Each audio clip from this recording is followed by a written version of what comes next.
असम में शंकर देव जी ने भी यही बात कही, और यहां इसको हम कश्मीरियत कहते हैं। आप आज यहां बर्फ में खड़े हैं, मगर आप में से किसी को सर्दी नहीं लग रही है। आप बारिश में खड़े हुए, कोई भीगा नहीं। गर्मी में आपको गर्मी नहीं लगी, सर्दी में आपको सर्दी नहीं लग रही है, क्योंकि देश की शक्ति आपके साथ है।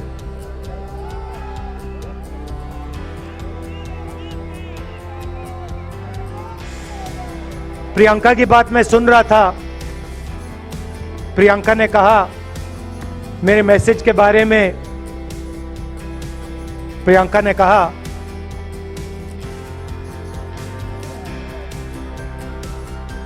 नॉर्मली होता नहीं है, मगर मेरे आंख में आंसू आए।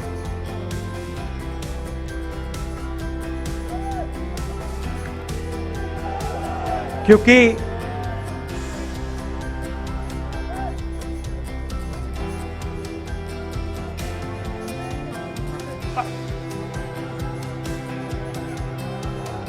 मैं कन्याकुमारी से चला, शुरुआत की, और पूरे देश में हम पैदल चले। मैं सच बताऊं, आपको अजीब लगेगा, मगर मैं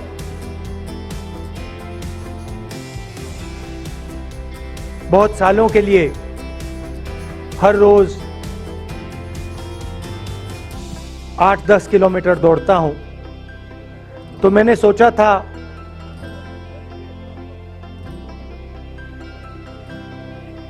देश कन्याकुमारी से कश्मीर चलने में इतनी मुश्किल नहीं होगी। मेरे दिल में था कि आसान होगा। फिजिकली मेरे लिए ये मुश्किल काम, मैंने सोचा था मुश्किल काम नहीं होगा। शायद मैं काफी वर्जिश करता हूं, थोड़ा सा अहंकार आ गया, जैसे आ जाता है।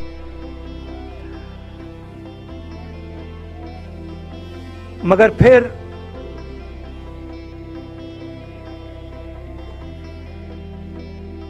बात बदल गई। जब मैं छोटा था, फुटबॉल खेलता था,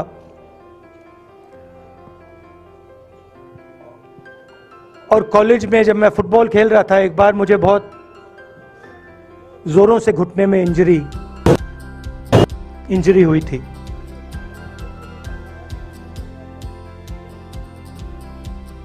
मैं उसको भूल गया था।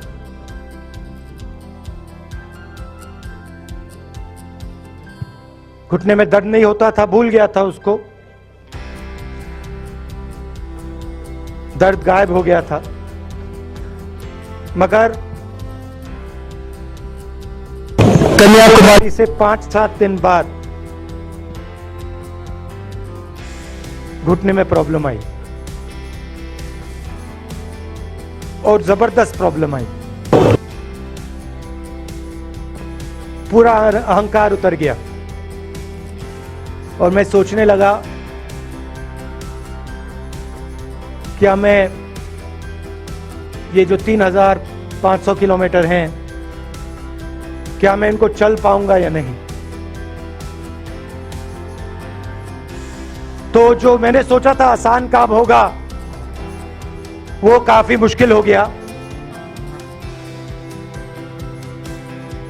मगर फिर मैंने किसी ना किसी तरीके से ये काम पूरा कर दिया। बहुत कुछ सीखने को मिला, बहुत कुछ सीखने को मिला। मैं आपको बोलूं तो दर्द सहना पड़ा काफी, मगर सह लिया। रास्ते में एक दिन मुझे दर्द हो रहा था, काफी दर्द हो रहा था, और मैं सोच रहा था 6-7 घंटे और चलने हैं। और उस दिन मुझे लग रहा था कि आज मुश्किल है। और एक छोटी सी बच्ची आई, दौड़ती हुई आई मेरे पास, और मुझे कहती है कि मैंने तुम्हारे लिए कुछ लिखा है, मगर तुम अभी मत पढ़ो, इसको बाद में पढ़ना।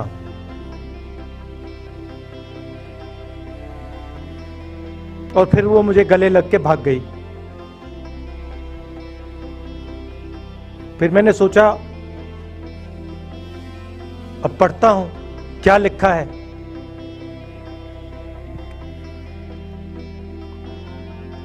तो उसने लिखा था कि मुझे दिख रहा है कि आपके घुटने में दर्द है, क्योंकि आप जब उस पैर पे वजन डालते हो तो आपके चेहरे पे दिखता है कि दर्द है। मगर मैं आपको बताना चाहती हूं कि मैं आपके साथ कन्याकुमारी नहीं चल सकती हूं, क्योंकि मेरे माता पिता नहीं चलने दे रहे हैं, मगर मैं दिल में आपके साथ, आपके साइड में चल रही हूं, क्योंकि मैं जानती हूं कि आप अपने लिए नहीं चल रहे हो, आप मेरे लिए चल रहे हो, और आप मेरे भविष्य के लिए चल रहे हो। और उसी सेकंड में, पता नहीं अजीब सी बात है, उसी सेकंड मेरा दर्द उस दिन के लिए गायब हो गया। दूसरी बात, मैं चल रहा था और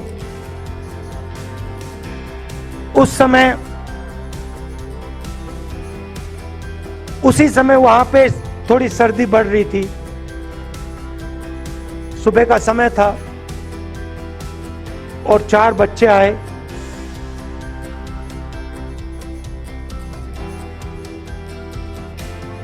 पता नहीं कहना चाहिए या नहीं।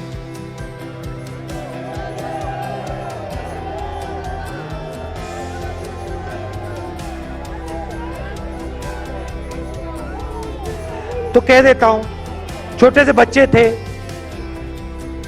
भिखारी थे, भीख मांगते थे, और मेरे पास आए। कपड़े नहीं थे, मैंने देखा, शायद मजदूरी भी करते थे तो थोड़ी मट्टी थी उन पे। खैर, मैं ये चीजें देखता नहीं हूं, तो मैं उनके साथ गले लगा, घुटनों पे गया, ऐसे उनको पकड़ा मैंने, क्योंकि मैं उनकी लेवल पे रहना चाहता था। और फिर, नहीं सुनिए, मैं ये बात कहना नहीं चाह रहा था, मगर कह दूंगा। तो उनको ठंड लग रही थी, वो कांप रहे थे, शायद उनको खाना नहीं मिला था, छोटे बच्चे मजदूरी कर रहे थे।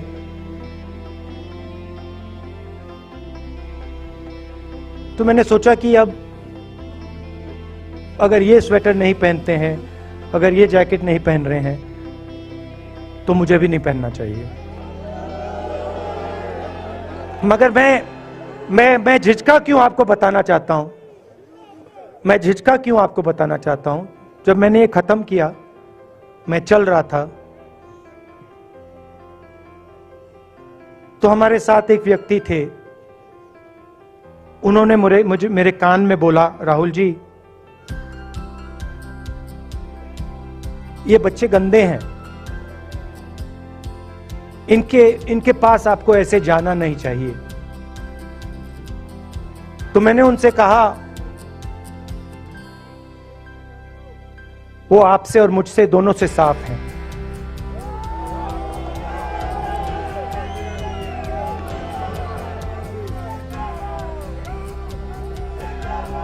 तो देश में कभी कभी यह विचारधारा दिखाई दे जाती है। दूसरी बात आपको बता देता हूं, शायद लोगों को अच्छी ना लगे। जब मैं चल रहा था, आपने देखा होगा कि बहुत सारी महिलाएं रो रही थी। आपने देखा? आपको मालूम है क्यों रो रही थी? नहीं, उसमें से बहुत सारी महिलाएं इमोशनल थी, मुझसे मिलकर रो रही थी। मगर उसमें बहुत सारी ऐसी भी महिलाएं थी जिन्होंने मुझे बोला कि उनके साथ बलात्कार हुआ है, उनको किसी ने मोलेस्ट किया है, उनके किसी रिश्तेदार ने उनको मोलेस्ट किया है। और जब मैं उनसे बोलता था, बहन मैं पुलिस को बताऊं, तो मुझे कहती थी, राहुल जी पुलिस को मत बताइए, हम चाहते हैं कि आपको ये बात मालूम हो, मगर पुलिस को मत बताइए, हमारा और भी नुकसान हो जाएगा। तो ये हमारी देश की सच्चाई है। ऐसी बहुत सारी और मैं कहानियां आपको बता सकता हूं।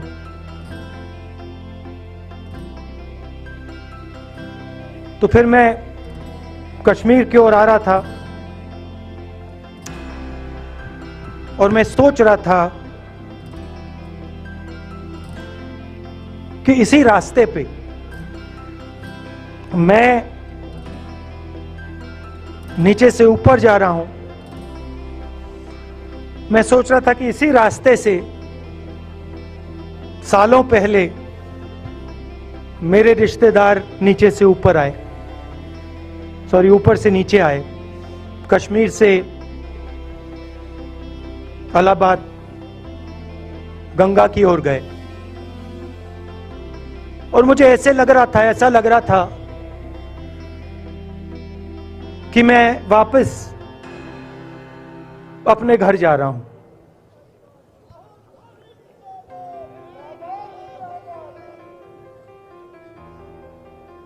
घर मेरे लिए,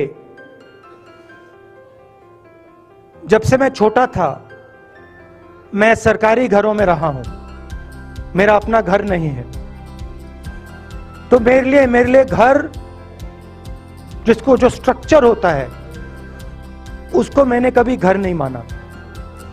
वो मेरे लिए, मैं कहीं भी रह लूं, वो एक इमारत होती है, वो घर नहीं होता है। घर मेरे लिए एक सोच है, एक जीने का तरीका है, एक सोचने का तरीका है।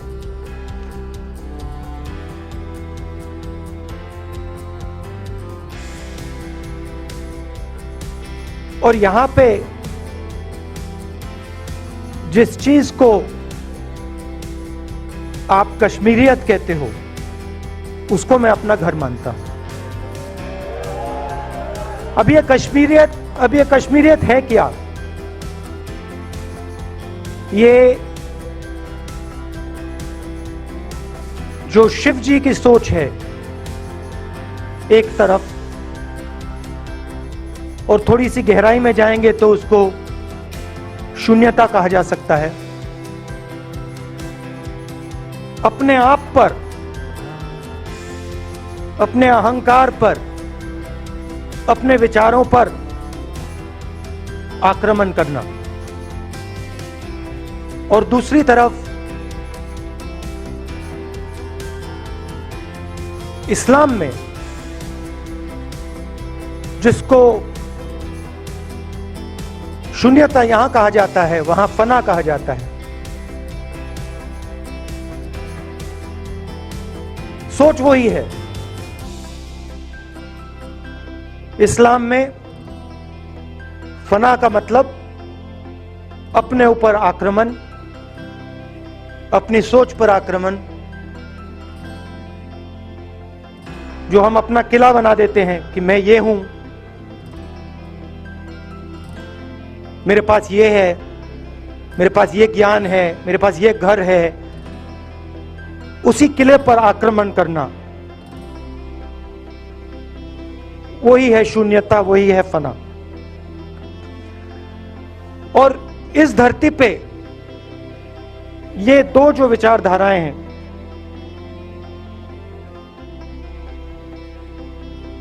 इनका एक बहुत गहरा रिश्ता है और ये सालों से रिश्ता है,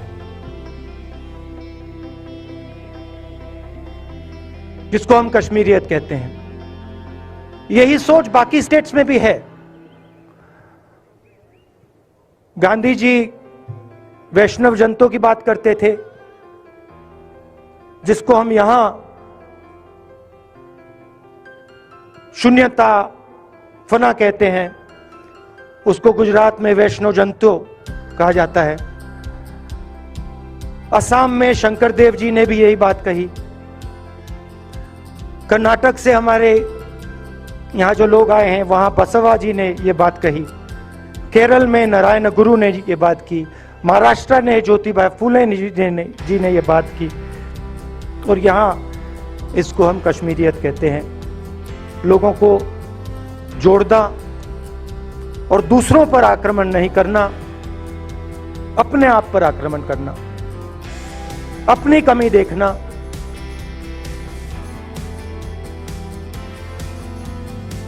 मैंने आपको कहा कि मेरा परिवार कश्मीर से गंगा की ओर गया था। इलाहाबाद संगम के बिल्कुल किनारे वहां पास में हमारा घर है।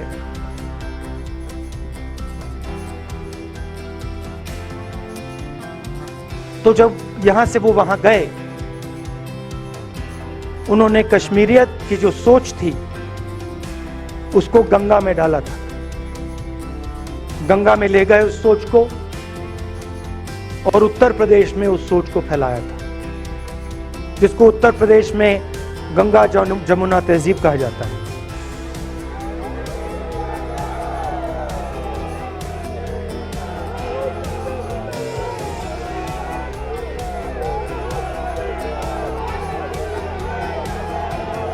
तो उन्होंने, मेरे परिवार ने छोटा सा काम, कोई बड़ा काम नहीं किया। जो आपने उनको सिखाया, जो जम्मू कश्मीर के लोगों ने उनको सिखाया, लद्दाख के लोगों ने सिखाया, क्योंकि उसमें बौद्ध धर्म भी है, उनके पास भी वही सोच, शून्यता की सोच उधर भी है। वो उसको ले गए और उस विचारधारा को, सोच को गंगा में उन्होंने रखा। तो मैं ये सोच रहा था, जब यहां आ रहा था, पैदल चल रहा था, और मुझे सिक्योरिटी वालों ने कहा था कि देखिए, आप पूरे हिंदुस्तान में चल सकते हो, जम्मू में भी चल सकते हो, मगर आखिरी जो 4 दिन हैं कश्मीर में, आपको गाड़ी से जाना चाहिए।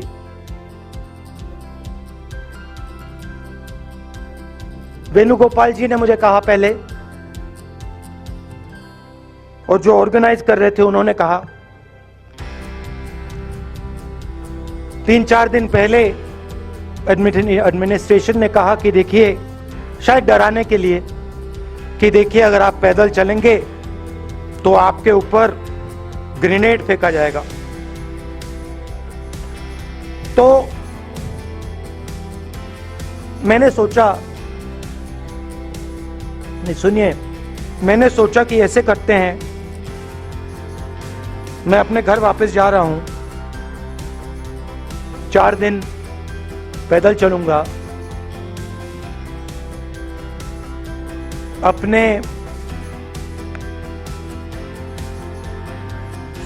घर के जो लोग हैं उनके बीच में चलूंगा। और मैंने सोचा कि जो मुझसे नफरत करते हैं उनको क्यों ना मैं एक मौका दूं कि मेरी सफेद शर्ट का रंग बदल दें, लाल कर दें।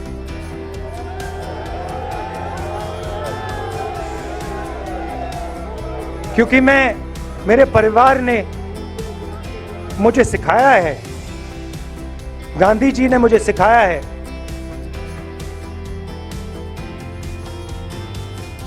कि अगर जीना है तो डरे बिना जीना है, नहीं तो जीना नहीं है। तो मैंने मौका दिया, मैंने कहा मैं 4 दिन चलूंगा, बदल दो टी शर्ट का रंग, लाल कर दो, देखी जाएगी। मगर जो मैंने सोचा था वही हुआ। जम्मू कश्मीर के लोगों ने मुझे हैंड ग्रेनेड नहीं दिया, अपने दिल खोलकर प्यार दिया, गले लगे।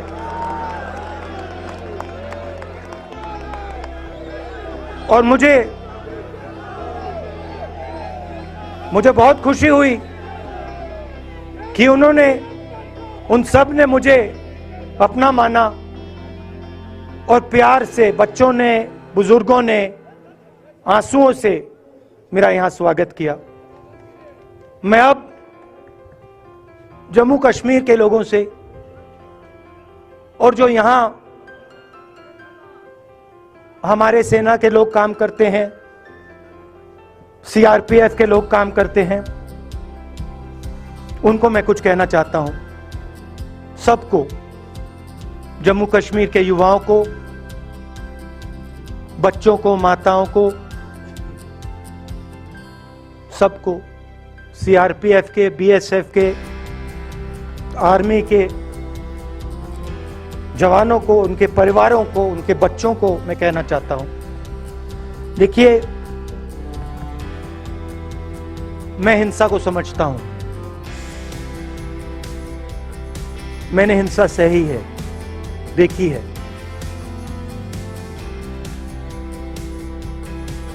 जो हिंसा नहीं सहता है, जिसने हिंसा नहीं देखी है, उसे यह बात समझ नहीं आएगी। जैसे मोदी जी हैं, अमित शाह जी हैं, आरएसएस के लोग हैं, उन्होंने हिंसा नहीं देखी।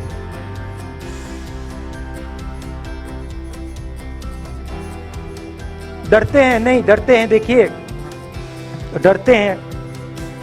यहां पे हम 4 दिन पैदल चले, मैं आपको गारंटी देके कह सकता हूं कि बीजेपी का कोई नेता ऐसे नहीं चल सकता है। और इसलिए नहीं क्योंकि जम्मू कश्मीर के लोग, इसलिए नहीं क्योंकि जम्मू कश्मीर के लोग उनको चलने नहीं देंगे, इसलिए क्योंकि वो डरते हैं। खैर, मैं अपने जम्मू कश्मीर के लोगों को, युवाओं को, बुजुर्गों को और आर्मी के लोगों को, सीआरपीएफ, बीएसएफ लोगों को थोड़ा सा बताना चाहता हूं। देखिए, मैं जब 14 साल का था, स्कूल में था, सुबह ज्योग्राफी की क्लास में था, मैं पढ़ रहा था, सामने बैठा था और मेरी एक टीचर आई, अंदर आई और उसने कहा, राहुल तुम्हें प्रिंसिपल बुला रहा है। मैं बदमाश था, बहुत बदमाश था जब छोटा था, बहन से पूछ सकते हो क्या क्या करता था मैं, अभी भी करता हूं।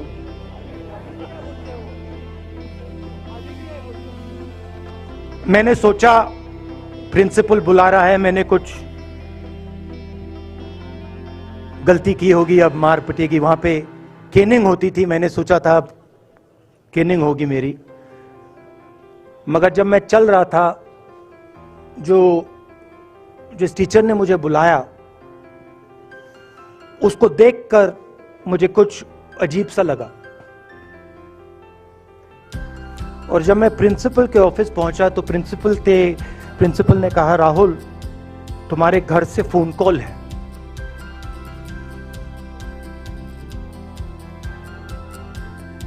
और जब मैंने उसके शब्द सुने, मुझे पता लग गया कुछ गलत हो गया है। मेरे पैर कांपे और मैंने जैसे फोन अपने कान पे लगाया तो मेरे माँ के साथ एक औरत काम करती है, वो चिल्ला रही थी, राहुल दादी को गोली मार दी, दादी को गोली मार दी, दादी को गोली मार दी। 14 साल का था।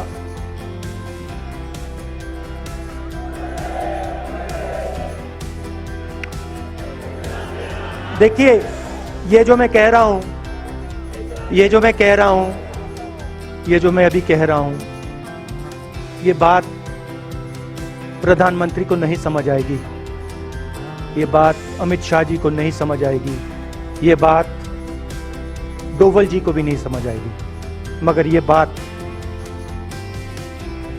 कश्मीर के लोगों को समझ आएगी, ये बात सीआरपीएफ के लोगों को समझ आएगी, ये बात आर्मी के लोगों को समझ आएगी, उनके परिवारों को समझ आएगी।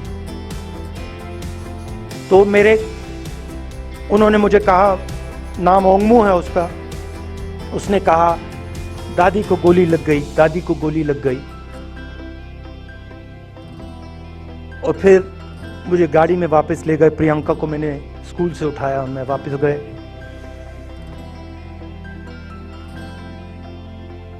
और फिर मैंने वो जगह देखी जहां मेरी दादी का खून था।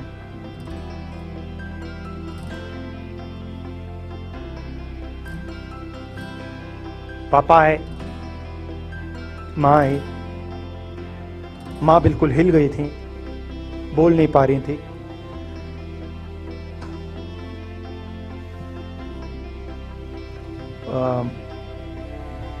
हाँ,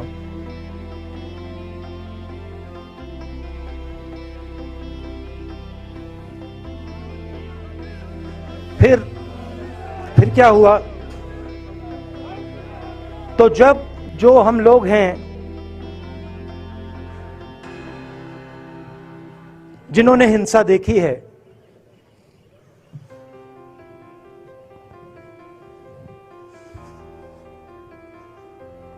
ये जो है ना, इसको हम बिल्कुल दूसरी तरीके से देखते हैं। ये आप सबके लिए टेलीफोन है, ये हमारे लिए सिर्फ टेलीफोन नहीं है।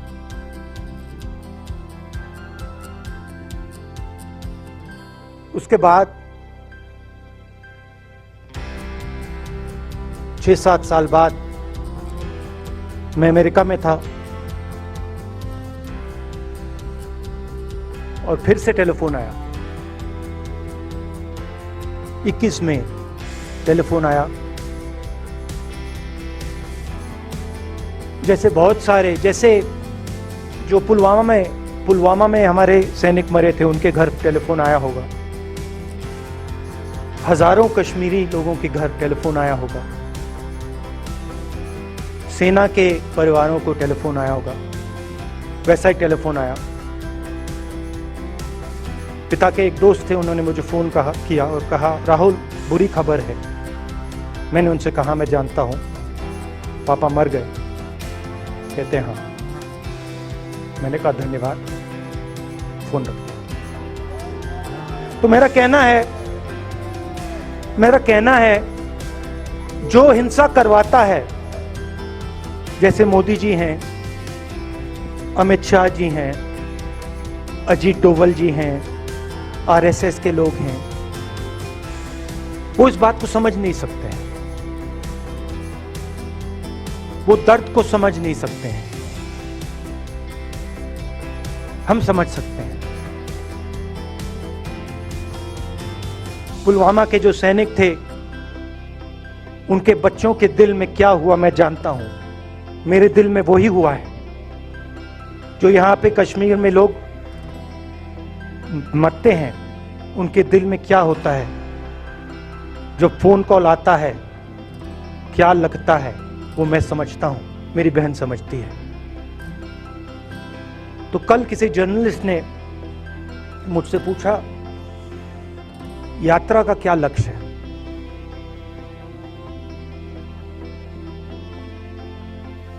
कहा कि यात्रा क्या अचीव करना चाहती है, जम्मू कश्मीर में क्या अचीव करना चाहती है। मेरे उस समय दिमाग में आया, मगर मैंने कहा नहीं बोलता हूं, कल भाषण में बोलूंगा। यात्रा का लक्ष्य है कि ये जो फोन कॉल हैं, चाहे ये आर्मी के हों, चाहे CRPF के हों, चाहे ये कश्मीर के लोगों के हो, ये फोन कॉल बंद हो जाए।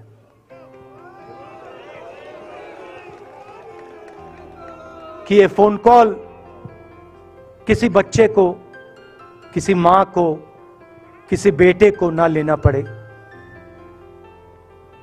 मेरा लक्ष्य ये जो फोन कॉल हैं इनको बंद करने का है। अब देखिए, बीजेपी RSS के लोग आक्रमण किस चीज पे कर रहे हैं। मुझे गाली देते हैं, मैं उनका धन्यवाद करता हूं, क्योंकि मैंने आपको शून्यता की बात की, शिव की बात की, उसको मैं समझता हूं और मैं दिल से उनका धन्यवाद करता हूं कि जितना भी वो मेरे ऊपर प्रेशर डालें, जितनी भी गाली लगाएं, जो भी वो करें, उससे मैं सिर्फ सीखता हूं। तो मैं एक प्रकार से उनका धन्यवाद करता हूं। मगर जो मैंने आपको बात बोली पहले, चाहे वो कश्मीरियत है, चाहे वो वैष्णो जंतो है, चाहे वो शंकर देव जी हैं, बसवा हैं, नारायण गुरु हैं, तिरुवल्लुवर हैं जो तमिलनाडु के बड़े पोएट हैं, फूले जी हैं, और जो कश्मीरियत हैं, ये इस विचारधारा पे आक्रमण कर रहे हैं। और ये जो विचारधाराएं हैं, ये इस देश की नींव है, इस देश की फाउंडेशन है। और आपने जो किया, जो यात्रियों ने किया, हम सब ने किया, इस विचारधारा की रक्षा के लिए किया है। मैंने ये काम अपने लिए नहीं किया, मैं ऐसा काम अपने लिए कभी कर ही नहीं सकता हूं। मैंने ये काम हमारे कांग्रेसी मित्रों को ये अच्छा ना लगे, मगर मैंने ये काम कांग्रेस पार्टी के लिए भी नहीं किया है। मैंने ये काम, और हम सब ने ये काम हिंदुस्तान की जनता के लिए किया है। और हमारी कोशिश है कि जो विचारधारा इस देश की नींव को तोड़ने की कोशिश कर रही है, जो विचारधारा इस देश की नींव को तोड़ने की कोशिश कर रही है, उसके खिलाफ हम खड़े हों, मिलकर खड़े हों, नफरत से नहीं, क्योंकि वो हमारा तरीका नहीं है, मोहब्बत से खड़े हों। मैं जानता हूं कि अगर हम मोहब्बत से खड़े होंगे, प्यार से बात रखेंगे, तो हमें सफलता मिलेगी। और उनकी जो विचारधारा है, उसको हम सिर्फ हराएंगे नहीं, मगर उस विचारधारा को हम उनके दिलों से निकाल देंगे। तो आपने, देश की जनता ने हमारा समर्थन किया। हमारी कोशिश है कि हमें, बीजेपी ने एक जीने का तरीका, राजनीतिक तरीका दिखाया है। हमारी कोशिश है कि हम एक और तरीका, जो हिंदुस्तान का तरीका है, मोहब्बत का तरीका है, वो हम देश को दिखाएं, हम देश को याद दिलाएं कि हिंदुस्तान मोहब्बत का देश है, इज्जत का देश है, भाईचारे का देश। तो हमने जो कहा था, छोटा सा कदम लिया है, बड़ा कदम नहीं है। नफरत के बाजार में मोहब्बत की दुकान खोलने की कोशिश की, धन्यवाद। जय हिंद।